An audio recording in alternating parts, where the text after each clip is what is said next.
Good morning friends. So we are at Rijodhri on the foothills of Neelachal.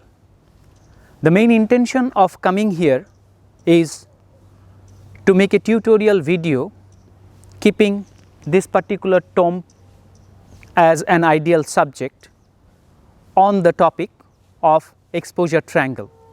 What is exposure triangle? Exposure triangle is a combination of three components. One is aperture, another is shutter speed and the other is ISO. So, while managing these three components in the camera, we can get a better shot as we require. So, in any case when you are doing photography, always keep in mind about the functions and about the contribution of this exposure triangle, which is a combination of three components. One is shutter speed, another is aperture and the third one is ISO. In this particular tutorial, we are going to discuss about exposure triangle, which is a very basic but very functional and very important component to get a better picture. Our intention is to record a good picture of this particular tomb. So, with a mind to document it and to make a tutorial on the same topic, I am today at Rijodhri, and let us start the topic with shutter speed first. And you can see the tomb out there. Next year this particular campus is going to achieve its century. I am having this Nikon 500 camera and it is having a 16:11 lens, wide one. So, right now the sunlight is falling nearly about 45-degree direction to this particular tomb, which is an ideal light to be captured.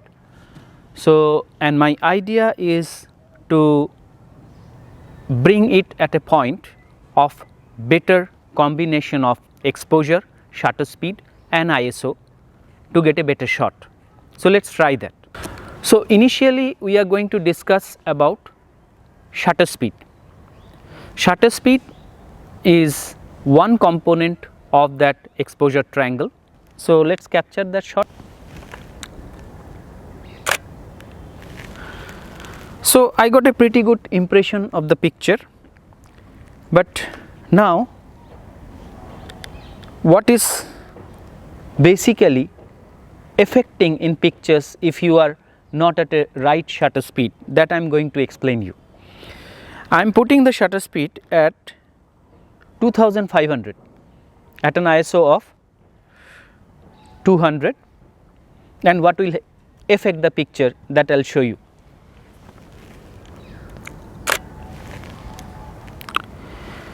The picture is little bit dull. Why it is so? Because the exposure is compensated and that compensation has bring the image a bit down, so that it is quite darker image. So, now I am putting it at 1/6400 is the shutter speed, and let us see what will come.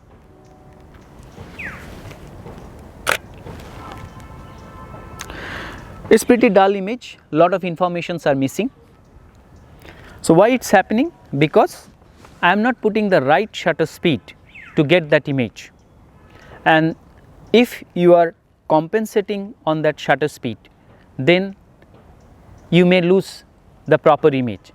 So, for a proper documentation of an image, you should put the shutter speed at a proper ratio. What is that? In that case, we have seen that if higher shutter speed is given, we may lose details when the picture is getting dark. Now, to compensate that, I am just changing the shutter speed, and what I am doing is that I am coming down from 1000 was the initial shutter speed, I am just coming down to 500. Now, what will happen, we will see. The image here I am getting is little bit brighter than what was expected earlier. Then I will try to expose it a bit with some other shutter speed like 1/250. Let's see.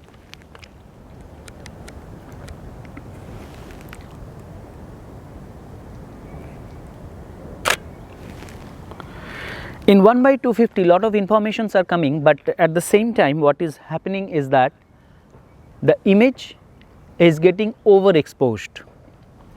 So how it can be controlled? We have to search out the right shutter speed for this particular picture when the light is falling from a 45-degree direction and we are covering a tomb which is a still object. So in that case we may not use that higher shutter speed, we can control the shutter speed because the object is not moving, but at the same time let us go down to 125.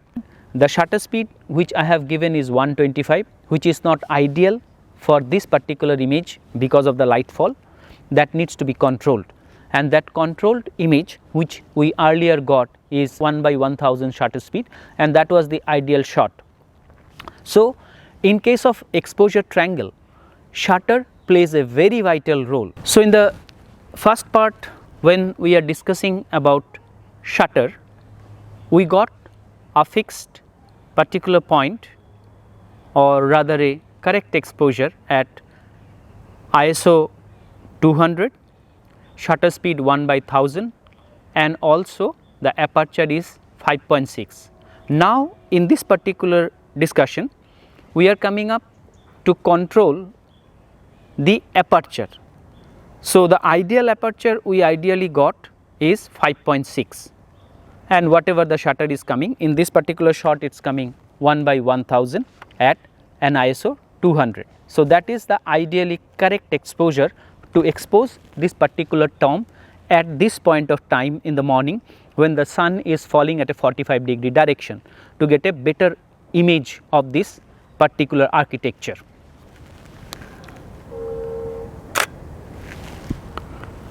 Yes, it is coming in that way. Now the point is that we will manipulate the aperture. Let us go down from 5.6, let us come down to an aperture called 3.5 and keep that shutter as usual at 1000, and the ISO is already fixed, that is 200. So we will expose.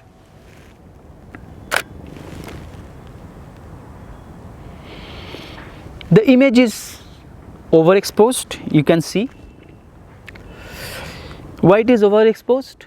Because the aperture, the maximum opening of the lens is more than what is ideally required for this picture, and that has exposed and given more light to the camera, and that has made the image overexposed. Let us go to another image and click it, and we will look at what will happen.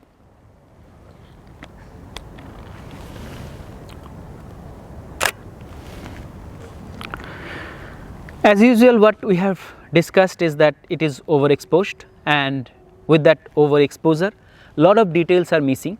The sun, it looks on this particular tomb much more brighter with its effects, and the details have gone, the colors have gone because it is overexposed, and that is how we need to control the aperture as well when we are thinking about exposure triangle. We have already captured at an aperture of 3.5, 2.8 and 5.6. Now at a higher end we are going to take a picture of this particular tomb at f8, and let us see.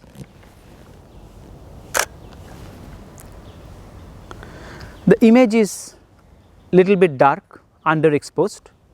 It is because we have underexposed the image, and that aperture is actually controlling the falling of light on the camera, and that has been controlled. So less amount of light has fallen into the film plane and the exposure got under. So that is why we have to always keep in mind while exposing such images the role of aperture, and that is where the point comes and the importance of aperture is there. So, aperture plays a vital role when you are exposing an image, no matter what kind of image you are clicking. So, what is more important is the combination. You have to think about it. What is that combination? The combination is aperture, shutter speed and ISO. In these two experiments, we have exposed this particular tomb at Rijodhri Ashram in the foothills of Neelachal in the morning hours with a 45-degree light fall on the tomb. So, this architectural monument has been documented. So, the two components of the triangle, one is shutter, another is aperture, we have discussed. Now, we are coming to the next one is ISO. So, if the shutter and aperture is fixed right at a point like 5.6 and 1/1000, which we have ideally fixed at an ISO of 200. Now, we are going to explain it or rather experiment it in a different way. We will control that particular exposure with ISO. So, we will change the ISO setting and whatever we will get in the image, that will be before you. Our first image where we have actually calibrated the strength of light which is falling from the 45-degree direction, and accordingly we have fixed an ISO which is 200, and we got two vital points. One is aperture, that is 5.6, and we got shutter speed, that is 1/1000. Now, one of the vital component of exposure triangle, that is ISO, we are going to exercise with ISO and tell you what ISO can do in a picture. ISO can brighten up your image, ISO can dull your image, ISO can pixelate your image depending upon the light condition. Here in this particular ideal morning light, what we are doing is that we are going to change the ISO setting of the camera and take some pictures. Ideally, we will go with downline, we will go to 100 ISO and see what will be the result first.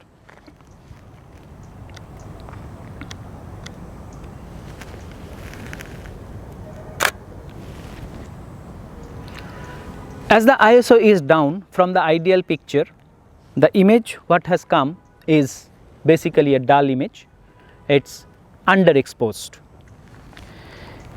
But anyway, we will go to an ISO which is double, basically 400. The sensitivity is double than what we have set as an ideal ISO, that is 200. So, we are exposing this particular tomb now with an ISO of 400. Let us see.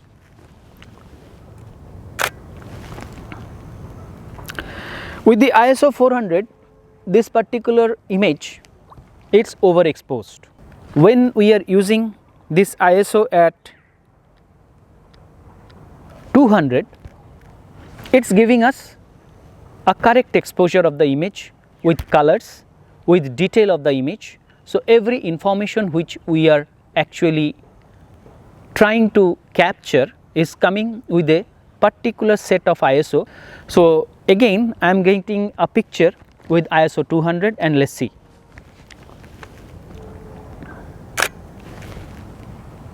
Yes, all the informations and colors are present in the image.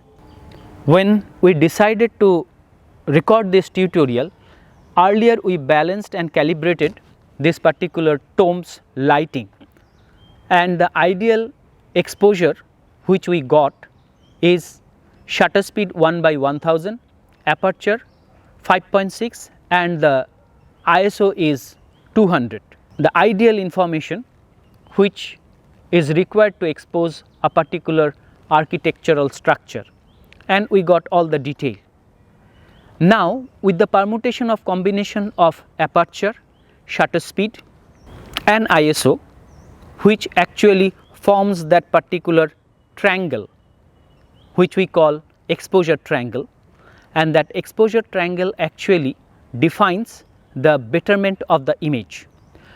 So, here With this experiment of exposure triangle, we have practiced with ISO, with aperture, with shutter speed, and this combination tells us of how you can expose a particular content or rather particular picture in a better way, managing these three.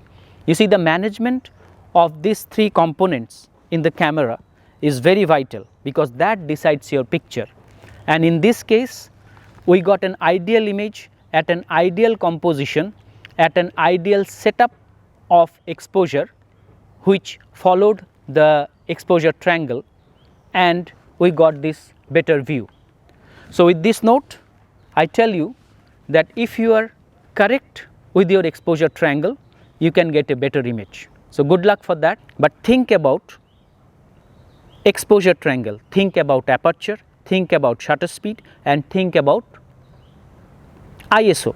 That decides your picture. Managing these three components of exposure triangle, I am hopeful that you will get or rather practice for your better images, and those images will give you name and fame as well. Thank you.